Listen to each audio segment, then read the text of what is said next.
What is going on, guys? It is WrestleMania here, back with another video. You know, long-time WCW fans and students of the business know that WCW had some pretty crazy gimmicks and angles, some of which were directly involved in the company's demise. Here are 10 that almost happened, some of which might have helped sustain the company and others which would have helped hasten its demise. Number 1. The Kiss pay-per-view concert. Eric Bischoff was a true believer in corporate synergy, seeking to combine wrestling's popularity with something else popular in order to supercharge the business. The results were often mixed, whether it was the idea of a pay-per-view set at a motorcycle rally in Sturgis, or the Kiss Demon, the wrestler that was inspired by the rock group Kiss. At one point, ATM Eric was ready to give Kiss another try by promoting a wrestling pay-per-view on New Year's Eve 1999, followed by a full-length Kiss concert. Proving the adage that even a broken clock is right twice a day, someone in WCW remembered an earlier Kiss concert on Nitro that had been a ratings dud, and nixed the idea completely. At the time, some people were convinced the Y2K computer glitch would end society as we know it. Had WCW gone ahead with this pay-per-view,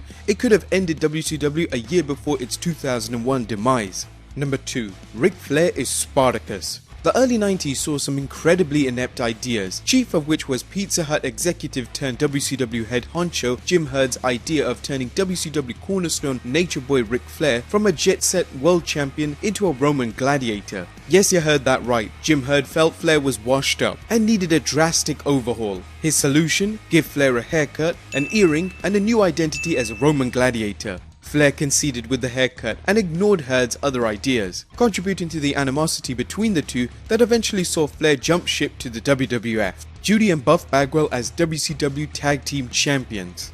Future historians will forever debate what brought Buff Bagwell's mum Judy into the company in 1998. Current theories suggest someone from the WWF slipped Hunter S. Thompson level amounts of hallucinogens into the booking committee's coffee, while others persist that Vince Russo was feeding the company ideas ahead of its 1999 arrival, hence the fat chick thriller gimmick from Mike Awesome, and here several angles involving Judy Bagwell, including her brief run as WCW World Tag Team Champion alongside Rick Steiner, and the both incredibly imaginative and incredibly stupid Judy Bagwell on a forklift match. As mind-numbingly stupid as both angles were, WCW also toyed with the idea of a mother-son championship team of Judy and Buff following Bagwell's return from his legitimate neck surgery in summer 1998, presumably hoping the team could rally the fans behind a Bagwell face turn. Number 4. The Ultimate Warrior vs Goldberg.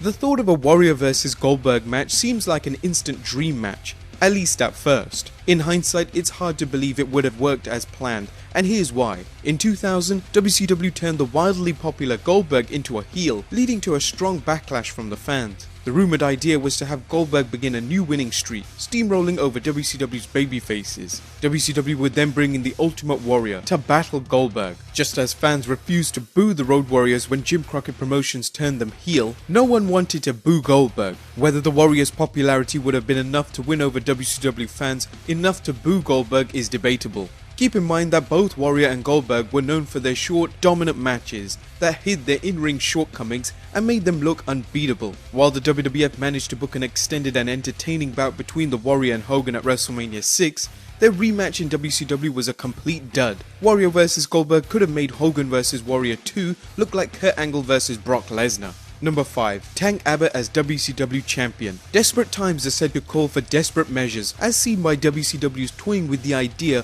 of putting the WCW Championship on Tank Abbott, who had success in his early days in UFC. Reportedly, WCW wanted to build up Abbott as a legitimate threat to Bill Goldberg. WCW head writer had to book a new world champion at the 2000 sold-out pay-per-view, after both WCW champion Bret Hart and US champion Jeff Jarrett reported they were injured and unable to wrestle. Russo suggested putting the belt on Abbott, an idea so well received that WCW released Russo from his job as head writer. Abbott would go on to memorable programs in WCW, including a match with announcer Mark Madden and a program as a fanboy of the boy band parody stable 3 Count. Number 6. Randy Savage buys the WCW video library. When WCW went up for sale, one of its biggest assets was its deep video library of TV and pay-per-view shows. According to a 2001 Shoot interview, Randy Savage was interested in purchasing the tape library and producing his own DVD library of videos, complete with him introducing the matches in his signature voice. Sadly, this was not to be, as by the time Savage was close to raising the necessary funds, Vince McMahon moved in and bought WCW and its entire tape library.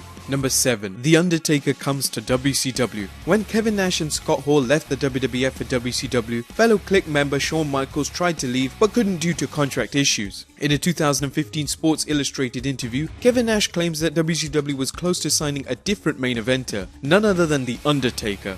Of course, since the WWF owned the Undertaker character, he would have to be someone else. As Kevin Nash explains, "We had Taker close," said Nash, referencing when The Undertaker was a free agent in 2000 and was unhappy with the direction of his character. All of a sudden he wasn't the dead man, he became the American badass for a reason. That dead man wasn't gonna come to WCW, he would have been the biker character and gone by Mark Calloway. With Vince McMahon throwing big money at main eventers like The Undertaker, the dead man chose to sign back up with the WWF.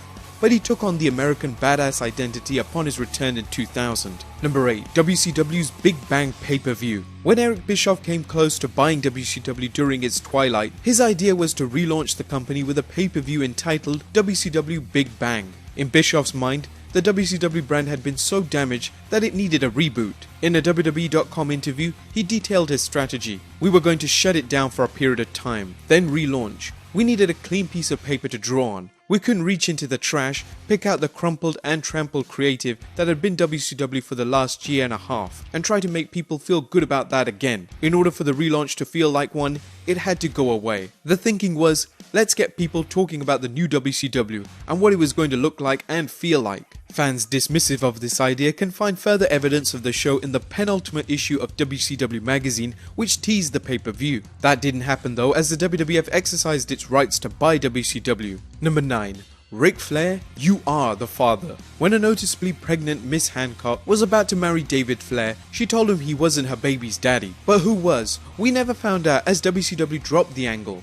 However, Ric Flair claims in his book that he was supposed to be the dad. An even sicker rumor is that Stacy was going to be revealed as Slick Rick's love child after David and Stacy married, meaning they were brother and sister as well as husband and wife. And number 10. The Posse. Harlem Heat as convicts. Real-life brothers Lash and Booker Huffman, better known as Stevie Ray and Booker T, would find tag team fame as 10-time WCW Tag Team Champions Harlem Heat. But this wasn't WCW's original plan for them, and it could have killed their careers. After working as the Ebony Experience in the Global Wrestling Federation, the two debuted in WCW as Cole and Kane Harlem Heat. Different stories abound, one that Harlem Heat was supposed to be two paroled prisoners working for manager Colonel Robert Parker, and another that Parker had won them in a card game. Harlem Heat originally came to the ring in shackles. Given that WCW was later sued for racial discrimination, no one should be surprised by this gimmick. In a rare moment of lucidity, WCW management realized how incredibly racist this angle was and dropped it. Well guys, there you have it, 10 shocking plans that almost happened in WCW. Just remember, there's a video every day from Monday to Friday at 10 PM, so subscribe if you already haven't, and I'll see you next time with some more wrestling content.